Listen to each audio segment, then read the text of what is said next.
Oh yeah, exactly. Yeah, I mean, it is absolutely a lower end camera, but for what you if you want to make a movie, Yeah, it'll make a movie for you, right. And you can and make you a can get name it for to look yourself. good. Yeah. If you just put a little bit of time into it and you spend some hours shooting with it, you can get it to look good, and there you go.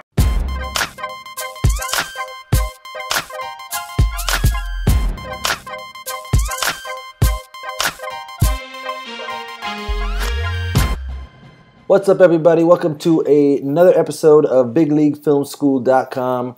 We're just winging this one. We're doing it quickly. We're doing it on the laptop, on the MacBook Pro. Nothing fancy. We just want to knock these out. I want to get out as many of these interviews to you as possible. And today I have with us Ian Wittenberg. This guy just made a short that got featured on Vimeo called Turtle, and it was out of this world. It was really unbelievable. So I had to talk to him about the cinematography. He actually wrote it and directed it. There's tons here, lots to learn, and I tried to keep it short, but what can we do? I mean, we just keep chatting, and it was about 40 minutes long. Again, I think you'll be surprised with a lot of the information that he brought forth and shared with us. It definitely caught me off guard, a lot of it, but I learned a ton, and I hope you guys too. So first of all, welcome to Big League Film School, right? I mean, I find all the guys that are doing some cool stuff, and I say, teach us. There's so many people out there that are just getting their hands on cameras, or they're out there. They've been doing it for a while, but they feel like they could take it to that next step. And everybody loves to hear from somebody else who's doing amazing stuff. So that your last thing, the turtle that was on Vimeo, just I think blew a lot of people right out of the water. So, I mean, why don't you tell us a little bit about yourself? How long have you been filming? Where are you from? How'd you get started? Why did you get started? Give us all the good stuff, all the from day one, and then we'll catch up to Turtle. Day one, I don't know. Whatever, I guess the first day that I watched a movie was when I was little. Was day one of That's a good point. Filming and everything. But I've like physically been filming for since my teenage years. I've been doing still photography and videography for a really long time. So like over 10 years. 10 years. Yeah, but I come from a background of filmmaking. Like I went to film school at San Francisco State University. I went to Emerson College in Boston for a little bit for a master's degree. But mostly just a background of watching a lot of movies and exposing myself to lots of different visual things. I think a lot of people do, photography and art and tons of different stuff, and just learning a lot through that. So, but my main interest is obviously movies and filmmaking. So yeah. Right. So I mean, if you had to, I mean, you did a lot in this movie, which we'll get into. I think you ran the whole show from A to Z. But what would you, if you had to give yourself one title, if you have to pick one title, would you say writer, director? Would you say cinematographer? I'm obviously, we're talking about cinematography here today, but I'm still curious. What's your what's that one thing that's you? Director. Yeah, director is the one thing that I consider myself to be. Actually, when I started transitioning into being more professional, when I was in film school, I wanted to actually to be a cinematographer originally. I liked helping people with their shoots, and I liked learning about camera stuff and shooting and all that. So that was kind of my goal for a little bit. But then I decided that just directing and making my own stuff was a lot more interesting. But I think that was actually a really helpful sort of mini diversion in that it taught me the craft and the discipline of cinematography. So I even though I consider myself a director, I approach it very strongly from the perspective of a cinematographer. That's amazing, because I was actually going to say the other way around. I mean, because you shot this movie, right? You shot Turtle, yes. Or most. Okay, so most cinematographers don't have that much experience directing, and definitely not writing. I mean, I'm sure everybody has their own levels of experience in those fields. But I, for example, I don't write. I've never tried writing. I probably should, right? And directing also. Directing, I would say maybe a little bit more. I kind of on the commercial end of things. I'm forced to. You show up to a job and they just want you to do everything, so you're kind of forced to play the role of director too. But that's entirely different than obviously being trained and especially in narrative. So coming from let's put the cinematographer's hat on for a minute and tell me, what kind of advantages do you have as a director when you're trying to shoot? I mean, how does that change your whole perspective on how you shoot, and maybe you would recommend somebody to learn a little bit about directing to help their cinematography?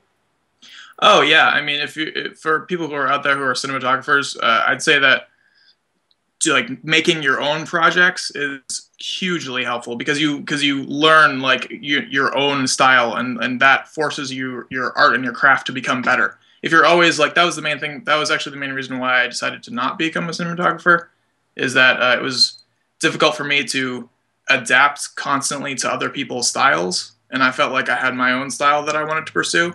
But in pursuing that own style, it made me understand so many more things about filmmaking and writing, and just everything about the filmmaking process. It helped me understand it. So if you can like pursue your own thing and understand it to like an extreme level, then it helps with everything at all kinds of filmmaking, I think. So for cinematographers out there who if you go and create your own project, I think that's super helpful, as opposed to just, not that it's bad to constantly have to do other styles, but it's good to be able to pursue your own thing. That's amazing. I think you touched on something really strong here, that most people who are either getting started or are trying to push their level, they need to realize that when you're as a cinematographer, you're basically executing somebody else's vision. Yes. The director's vision in the end of the day.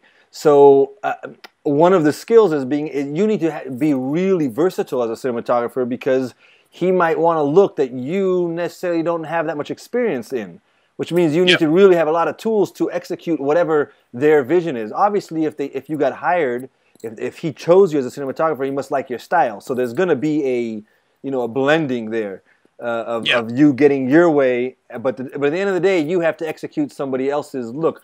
Personally, that's what I like about cinematography, is the challenge of, it's like somebody gives you a paintbrush and they say, I want it to look like this. Now let's see if you can do it. If nobody's telling you what it needs to look like, then you can fake it. You can do whatever you want. Say, oh, that's what I wanted. But it really, you did that because you couldn't do anything else. Whereas if there's a director on top of you, you have to execute what they want, and that gets real tricky. You better have a whole lot of tools to execute their vision. Yeah, and going beyond that, even just aside from creating specific looks, there's a lot that like goes into filmmaking just beyond the finished image. Also, too, if you're from a director's standpoint, if you're working with a cinematographer who understands directing and understands like that perspective of filmmaking, it's extremely helpful. Like just to be able to have that kind of shorthand, and to have like them know what you want and what you're kind of going through in that moment in those situations of shooting. That's that go like as a parallel to what you're saying. It's also just really valuable to have that, have someone who understands directing. And then also from the other way, like I feel like working with like a cinematographer, I feel like I understand their day. I feel like I understand their language much better since I've sort of stepped in their shoes, walked in their shoes, I guess, and it's much better from that perspective too. That's a big takeaway for myself personally right now. What you're saying is to do some of your own shoots so that you basically are playing the role of director, and therefore your communication with the director will increase tenfold, and vice versa. Yeah. So I mean, like I'm saying, for people out there who are just breaking into cinematography, it's obviously hugely important to be talented and to create good looks. But then another thing that I feel like a lot of people don't, when they first get into it, they don't fully understand, is that you also have to be like a cool person and easy to work with and good at communicating and all that. So that's part of it. Yeah. I mean, look, I've been making my living from cinematography, and a lot of that is commercial work and nonprofit kind of working with organizations and whatnot. And I would say that I got a bulk of my work from that last point that you just made, because they want to work with you. They like working with you. You're easy to go. You're easygoing. You're part of a team and all that. The minute you get you're hard to handle. They'd rather go with somebody less talented if they can work easily with. But let's focus on the cinematography of this thing. What really jumped out to me, and this is something that I want to see if I can pick your brain and learn a lot about. What jumped out to me on this piece is that it had some moments that were really stunning visually. In other words, if you just did a freeze frame, you would say, wow, look at that scene, and look at how it's lit, and look at how it's framed, and everything's beautiful. And then there's a whole lot that looks like it doesn't look all that hot. But clearly it was on purpose.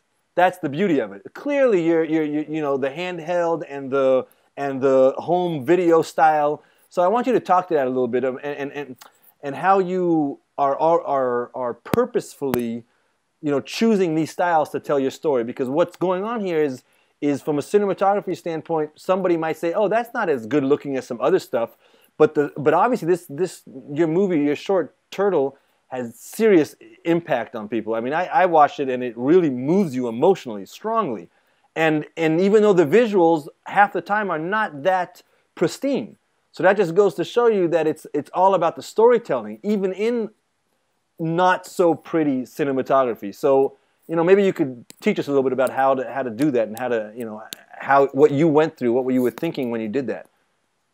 Yeah, I'm actually really glad that you said that, because you're 100% right. You're actually one of the first people that I've talked to that's kind of picked up on that right away. Oh, interesting. Okay. So thank you. Great. Yeah. So as a mini case study in what you're talking about, like the first shot of the movie is like the shot in like when they're in the snow and everything like that. And then I think that I'm pretty sure the second shot of the movie is it cuts to her and it's like an ugly room and she's like, it's bad lighting and right. It looks like grainy and it just looks bad. I'll tell you, let me stop you right there. The minute I saw that, I'm like, oh God, this thing, who shot this? This is not, but then I watched a little bit more and the emotion sucked me in. But go ahead. Yeah, continue.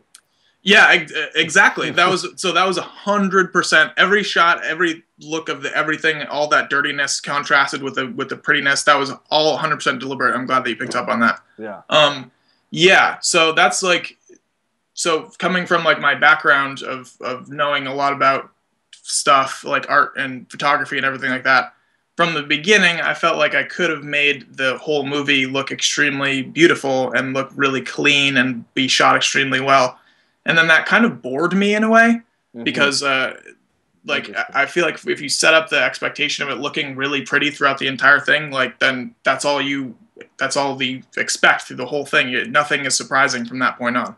So if you contrast it with these moments of like reality where like it looks dirty and it looks bad, then it makes the whole piece feel more real as opposed to just like a hyper controlled steady, beautiful like thing, and that's all you're expecting is like a pretty like piece through the whole thing. Wow. Okay. So let me tell you. Let me translate what I understood there. What you just told me is that you purposely made non-pristine looking images to give you the feel of reality, because that's what somebody who's just holding a camera and doesn't know what they're doing would look like, and therefore you kind of like forced us to be really into their lives, because looks like we're peeping into their life.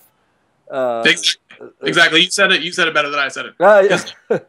But like then that made, because right, that was another part of it, is that like everything, it goes beyond just making like a pretty image. Like I worked with it, like almost all the dialogue was improvised, and like the characters like that were in the movie, like they didn't have any lines, and we kind of like worked on their characters and their backstories. So everything that they were saying was totally improvised, and then and it was worked out between the two actors and myself. And then in that process of working all that out, like the filmmaker, was like a character in it too. So like you're saying, if I'm like a character like in this fantasy situation, I'm not going to be able to film it 100% pretty all the time. I'm just going to be filming whatever I can get. I see what you're saying. You're like a character following along. Yeah, you're like their best friend or something. I don't know exactly who you would be in the. So like you're saying, then if you're in like a real situation like that, you're not always going to be able to get the best image that you want, because like I've actually been in actual real documentary scenarios where someone is like really opening up to me and like saying something really real, and it's like a really interesting moment, but like they're in a stupid area and it looks really bad, and like there's nothing I can do to change that. Do you know what I mean? Yeah. So you get like this beautiful moment in like a terrible image, and like, but then at the end of the day, that doesn't really matter. Just because like if someone's doing something that's real and like true, then that's the thing that people really actually care about at the end of the day. Do you know what I mean? Absolutely. It's such a beautiful lesson in that story is really the king in the end of the day. Exactly. And that's what you've proven here, because you mixed it up with shots that look they don't look professional on purpose, so that you could tell your story the way you did. Yeah, because so like another thing. So if you look at like we're hyper professional like filmmakers, and we know everything about filmmaking, and we know everything about story, and we know everything about character. and like even like the Vimeo staff picks thing, like there's a ton of great stuff. I'm not nothing against the Vimeo staff picks thing at all, Yeah. but like those things, they get a lot of hits, and like mine will get however many hits or whatever. But then if you go look on YouTube and it's like something that like someone shot with their iPhone, and it's two people like in a reunion and they see each other for the first time, Right. that'll get 5 million hits. Millions, right. Yeah. And yeah, it's and nobody cares how it's shot, nobody cares how it looks. It's just like it's a true thing that like affects people. Right, and then right, something right. that someone poured all of their time and energy and everything into, that could be great, that could be awesome. Yeah. We'll get whatever, So, but that's 50,000. interesting for somebody who's, for a cinematographer. It seems like, what's the takeaway here for cinematographers, right? I mean, that's the bottom line that I'm trying to give to the people that are coming to the show. They want to know, as a cinematographer, what can they learn from this to improve? I mean, what are we telling them to shoot? I mean, one takeaway is to maybe purposefully not have such pretty shots when you want it to feel. I mean, what's the word I'm looking for? Like reality TV? Yeah, I guess, I wouldn't say necessarily. I wouldn't say that. If you're shooting something and you have to go for a hyper specific look, maintain that. But if you have flexibility and you with the story and what's going on with the shots and things like that, you should always be trying to capture what's best for the characters and the story and the audience. Most importantly, that's what you should be trying to do. You shouldn't necessarily be, like I said, like go for a look, but always go for what the audience wants to see and what's the best for them at that moment to make the movie as best as possible and most emotionally affecting as possible. To clearly communicate whatever message you're trying to communicate in your movie. Exactly. So in this case, you wanted to suck us in to their lives, and the best way to do that was to make it look like you're just a fly on the wall, observing. Yeah. I want you to discuss a little bit about the planning, the shot planning, because some of these were clearly like really well thought out. This shot is, you know what I mean? I could tell, some of your shots in the snow when they were getting married, right? And they were the only ones there. That clearly didn't just happen. Obviously, nothing would just happen. So tell us a little bit about, like, before you actually decided to start the shoot, right? There's a lot of planning, writing before. How much went into the shot selection, the storyboarding? Was that involved? I mean, give us a little bit of that behind the scenes, how you went about that approach. Yeah, there was no storyboarding. Okay. There was actually like I come from like a background of a lot greater like formalism and control and stylistic stuff and understanding filmmaking in a really advanced level. On this one, I didn't storyboard, but I deliberately set it up so that I wouldn't know exactly every single shot that would go into the movie. Like, I could have worked it out ahead of time where I knew every single shot that was going to go into the movie. I deliberately didn't do that to try to give it more energy and to give it more of like a documentary feel. I have a ton of experience shooting documentaries. Yeah. So I'm able to, in the moment, make something look really controlled and really well put together. Right. That just comes from just having a lot of experience doing that. Yeah.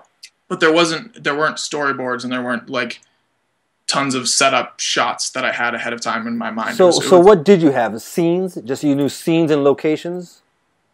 Scenes and locations. So that's another thing that goes into, cinematography that is hard to control as a cinematographer, which is why it was hard for me to do cinematography and have things that I couldn't control. But if you pick the right locations, like that was a decision that I made, was to know what locations I wanted that I knew would look good. Yeah. And then that would allow me to get shots that would look good in the end. Does that make sense? Or look bad, apparently. Or look bad. To pick locations that I knew that would reflect how I wanted the movie to look. Right. Like the first shot that you're saying of her in the living room, it goes from that beautiful shot in the snow to her in the living room. I mean, that's about as ugly of just a pale, a beige wall with nothing's in the shot but her and her skin. It's all, so clearly that was all, planned, and that's what I loved about it. But I was, as I was watching it, you really managed to blend this fiction, this fiction, right? Fiction, but make it feel like a documentary, like it was nonfiction. I mean, that's the whole game plan here, right? Is to make a fiction feel like you're watching nonfiction. Now, it seems like it was a must to have it, to have the actors. What did you call it? Where they're just free improvising, improvising. When they were just improvising, because I mean, I don't even know how for such acting to be pulled off without that. It seems like it would be pretty tough. I actually asked a friend of mine, if there's anything specific that he wanted to know about this movie, and he said, I want to know about the acting. Was it improvised or not? Because he said if it wasn't improvised, I'd be shocked. So he was right. Yeah, exactly. Yeah, I mean, yeah, this kind of goes in. I don't know how to relate this to cinematography, I guess, but yeah, in terms of just the acting, it was all improvised, and like I said, that we all developed like backstories for their characters, and like when I asked them questions, they knew the answer, that they just didn't know the specific words that they were going to use. Does that make sense? Yeah, that makes perfect sense. You're reminding me. This is too completely a little bit of a tangent, but reminding me of the Seinfeld creator. What's his name? The funny guy. Larry David. How he does his show on HBO. Yeah. Where the story is there, but he just says go for it, and then you get all the magic. That's pretty much it. Yeah. That's like really similar to what we did. Yeah, it was just like kind of just go, and then like I'll just film stuff and we'll see what happens. Right. And that was pretty much it. But in like not in a mostly dramatic way and not really a comedic way, I guess. Yeah. Right. So give us a little bit of information on let's focus a little bit now on the pretty shots, because I know, like myself, okay. I'm sucked into all the pretty shots as much as I like all the other stuff that gives you the story, but it's that pretty stuff that I want to know how to replicate as much as possible. What's one of the shots that you like the most in the movie that you would say really came out wonderfully as far as beautiful imagery, and maybe you could break it down for us a little bit, what went into it and why you think it turned out so good, and etc. We can learn a few things from that. Yeah, so I guess if you talk about, I guess if you think about, like, just since we've already talked about it, the first shot in the movie when they're in the snow and it's all pretty and everything like that. Yeah, so I don't know, like, I don't know the how advanced your audience is, but on an extremely basic level, one of the reasons that why that looks so pretty is it's just like it's a long lens. It's like a telephoto lens with very shallow depth of field. And I was playing a lot with the distance of focus and things like that, because there was a lot of. I was fortunate enough that it was snowing, so there's a lot of. Oh wow! It was snowing. Yeah, I was wondering if it was snowing or you made it snow. No, it was actually snowing, which was very helpful. That made it look nice. But it's like you play with. I was able to play with like different depths of focus, because it's like you focus close and there's something to focus on snow, and then you focus further out, and then you're able to focus on different depths. Right. So as far as like if you want like a technical breakdown as to why like there's that image that looks beautiful, is just like you have a lot of elements going into it. You have very beautiful lighting, you have a long lens, and you have very shallow depth of field. That's something that helps out a lot with that kind of beautiful thing. Why don't you tell us a little bit about the lighting and the framing and what makes that shot what it is? What went into the lighting, if anything? Did you just get lucky and it was overcast and outdoor and that's that, and just exposed it well? What went into that? Yeah. So yes, it was there. I didn't do any artificial lighting. I wanted to do all natural lighting on this one, just to maintain like the style of it, to keep it natural and things like that. As from a point of cinematography, if your viewers are looking for like a tip, that's what we want. Give it to us. Yeah, as far as generally, like in that, like generally, a mistake that I see people make a lot when they're shooting is they have a tendency to overexpose. Oh, I was just about to say that. Yeah. Like even on a very subtle, like not necessarily like having everything be blown out as like a total error, but as far as like even professional like things, people who know what they're doing, they still have a tendency to overexpose. I find. Whereas if you just and like people have this thing in video where like you want to have it be overexposed a little bit and flat so that you can color correct it later. Yeah. But if which I mean, fine.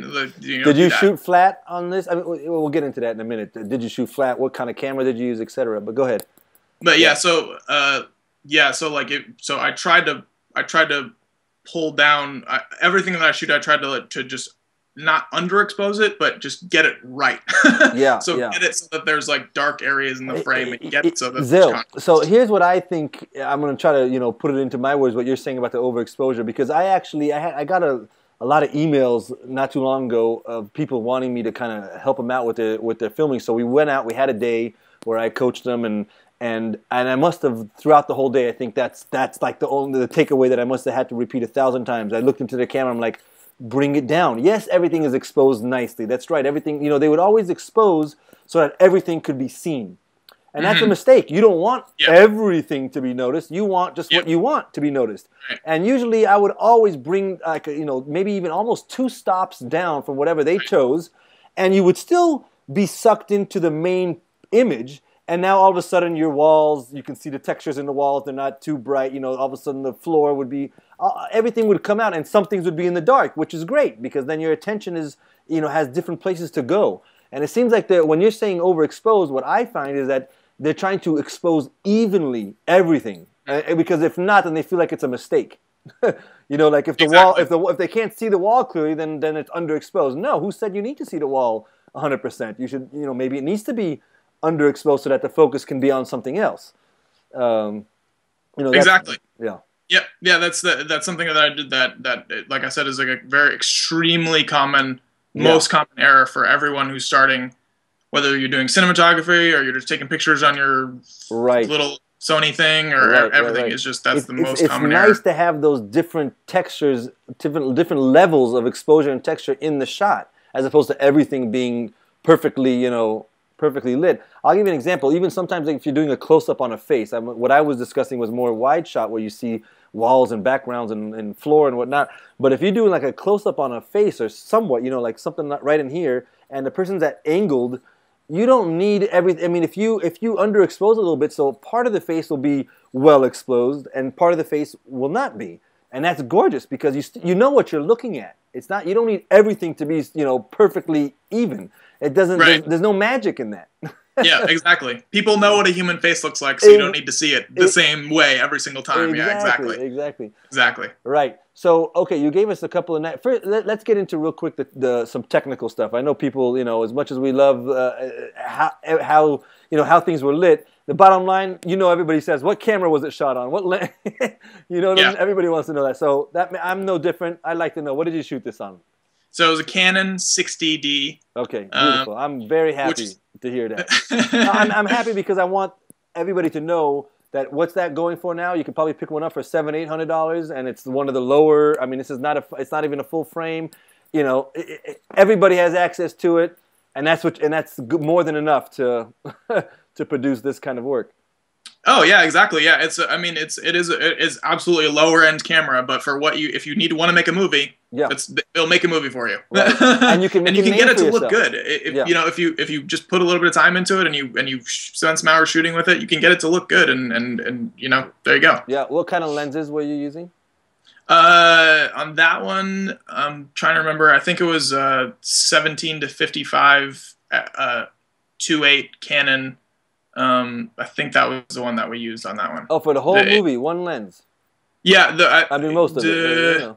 We had no. Okay, so then there was one other lens that I used, which was a 28 to I believe 100 f4, and that was also a Canon. So yeah, it was those two lenses for I think the entire movie. Yeah, right, pretty sure. Right. So you were probably on that 105 focal length when you shot that first opening shot, like you said. Oh yeah, right, exactly. Yeah, yes, I was on the 105 for a lot of those telephoto shots. Exactly. Right.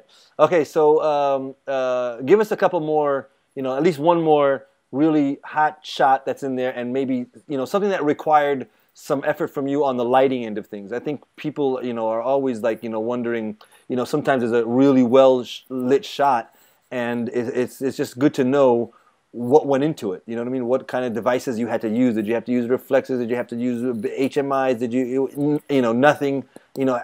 Just how anything like that. Do you have any shot that kind of stands out that required a lot of the shots that I had to think about I didn't use any artificial lighting, but the shots that I had to think about the lighting the most were the interview, like the sit down interview shots that I got with actors where they're sitting and they're like talking about their life. Yeah. I just it was my friend's apartment, and I went in like ahead of time before the actors were there, and I just kind of like walked around the room and just like thought about the direction of where all the light was coming from. Like, okay, so there's light coming from this way.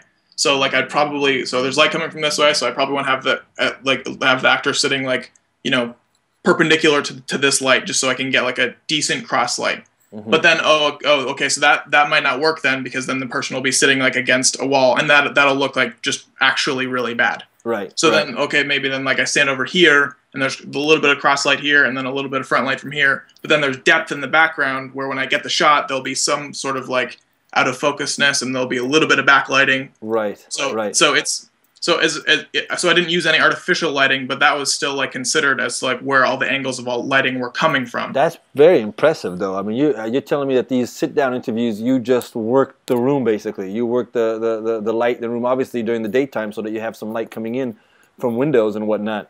Very, very, very interesting, because I do a lot of I would say my cup of tea, but 90% of what my work is documentary stuff, and I have to take interviews and on the spot, find it, make it work real quick. Like you said, you were saying in the beginning, when you're doing documentaries, you have to try to make it look real pristine, even though you don't have the time to do it. But I think you nailed it right there. I mean, I heard two things that you focus on: where's the light coming from, and what does the background look like? Exactly. Yeah. And play with it. Play with it. Make sure that your background is decent and has some sort of interest, and make sure obviously that the light is hitting the subject enough to get that nice image. Exactly, enough to make a nice image. Exactly. Right. But I think this is a huge takeaway for anybody who's watching of what you can do. I mean, my goodness, you didn't use any artificial lighting in this whole entire thing. That's wild. That's really wild. I mean, that's pretty bootstrapping it. You don't really have much equipment with you.